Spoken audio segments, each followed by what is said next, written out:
Hi guys, this is Sierra, and today we're going to be looking at Suni Lee during the event finals of the Tokyo Olympics, and this is going to be her huge bar routine. Typically, this routine is going to have a few more connections or direct connections in a sense, so that means she would do a skill and then go straight into the next one, and when she does a kip, this kind of breaks it up. We'll see a little bit more of that in this routine and talk about why, but still a huge routine at any Olympics, and it's amazing that she was able to bring home bronze in Tokyo. So here she goes, and we're going to start off with the Kipcast. When we do Kipcast, it's in gymnastics, our biggest thing is you always want to strive for the handstand. So as we can see, her feet are a little bit closed, or her hips are more so closed, and that doesn't allow her to fully hit the handstand position. This is something that we're a little bit more picky about in collegiate gymnastics because we're just striving for that 10.0, but in elite, where there's kind of more of a focus on difficulty. So this is something that you can always work on, but it's something that is not huge. And coming up, we have a huge release move. So I'm going to go ahead and put it in slow motion, but the basis of the release move is a toe on, which means she's going to bring both feet in into a pike position and get them on the bar. And then coming off, she's going to do a layout, which is extremely difficult. And the reason she's able to do this skill so amazingly is because of this position right here. So we can see that her shoulders are basically more than vertically open. And that is something that's extremely important because you have to be able to get over the bar and also get the height at the same time. And we can also see that her hips are very much open. And this is going to put her in a great position to be able to sit up and reach for the bar. So we have this extremely open and arched position, and then after a little bit, we can see right here that she starts to close her hips and then reach down for the bar. And she makes it there. Although it's a little blurry, but one thing that we're going to look for when any release happens is typically when the gymnast catches the bar, they want their shoulders and arms to remain extremely open because this will allow them to have a lot of they'll continue having all of the swing that they had before, and all their momentum will continue. In this case, she's a little bit closer to the bar than she would plan for, so if we just watch it regularly, she would continue out of this, but because she catches a little bit close, which you can see because her swing doesn't catch out, it goes more towards the ground, she's not able to do the skill right after it. But continuing on, she has another kip cast, and she's going to go into a full twisting pack. So normally this skill doesn't have a twist, but she's adding a full twist to it, and then catching the low bar. When you catch the low bar on any type of high to low, and in terms of it, when it's a pack, you always want your feet to be above your shoulder. So in this case, it is. She's still twisting a little bit here, so it looks a little bit off, but she is in a good position to be able to keep going out of it. But if we go back a little bit and dissect how she's able to do that skill, she truly comes up.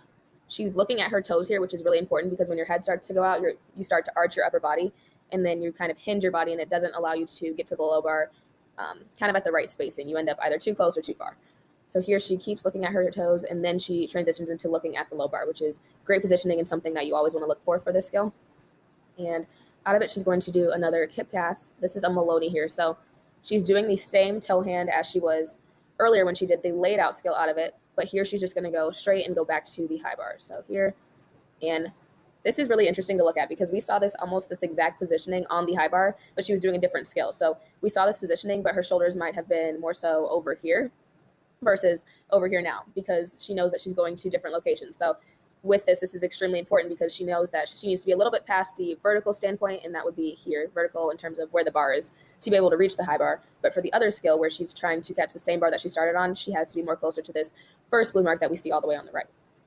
And then continuing on, she's going to do a ginger out of this, which is when you bring your toes up. As you can see, she's still looking at the bar, kind of also at her toes too. You just want to make sure that your head stays in. She's in a very hollow position. So hollow means that you're more rounded and you're not so straight or even arched in a different way. So I'm just going to go ahead and catch that. This release, as you can see, her arms caught a little bit straighter than what we had been seeing before, which is awesome to see. And it allows her to just keep the routine moving. Here we have a blind change coming where she pushes and does a half turn, and then she's going into a piked Jaeger.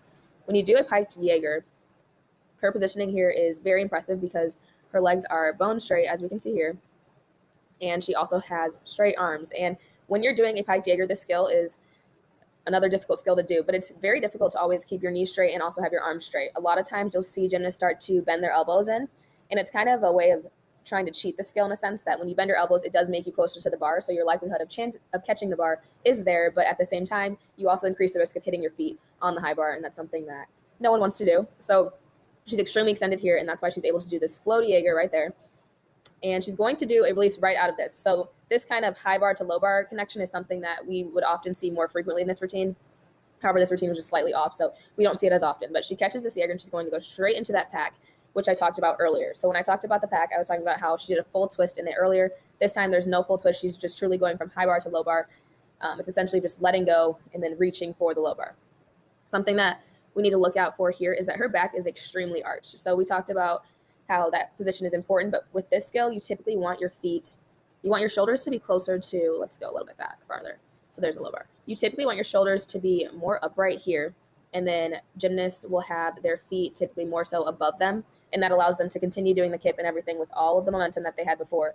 In this case, it's just more difficult in the sense that she has to really use her core to make sure that her feet don't hit the ground. And I'm not, let's see, I believe there's a chance. Yeah, so she gets pretty close to hitting the ground there.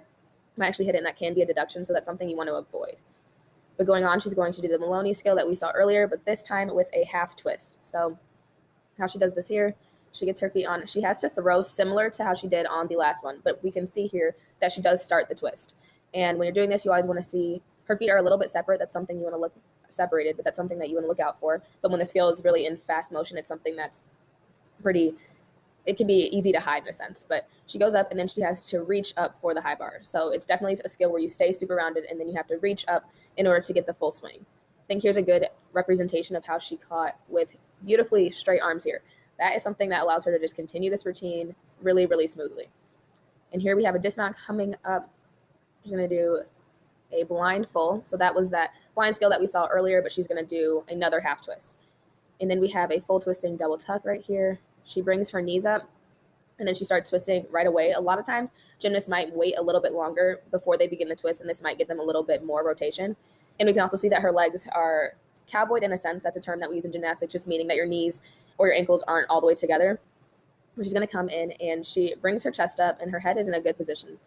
And she goes ahead and does a pretty good dismount there. Her feet were a little bit separated or a little bit staggered, but that was overall a good dismount. She might want to keep her chest up a little bit more right when she lands, but this was a very, very impressive routine. We're just going to go ahead and play it full motion because there's a lot of different speeds going on here, but you're able to really see how amazing this routine is. And you're kind of, if you watch this beginning part, you might be able to see how cool it is that she's able to do this routine, but you're also able to realize like where connections might have been missed.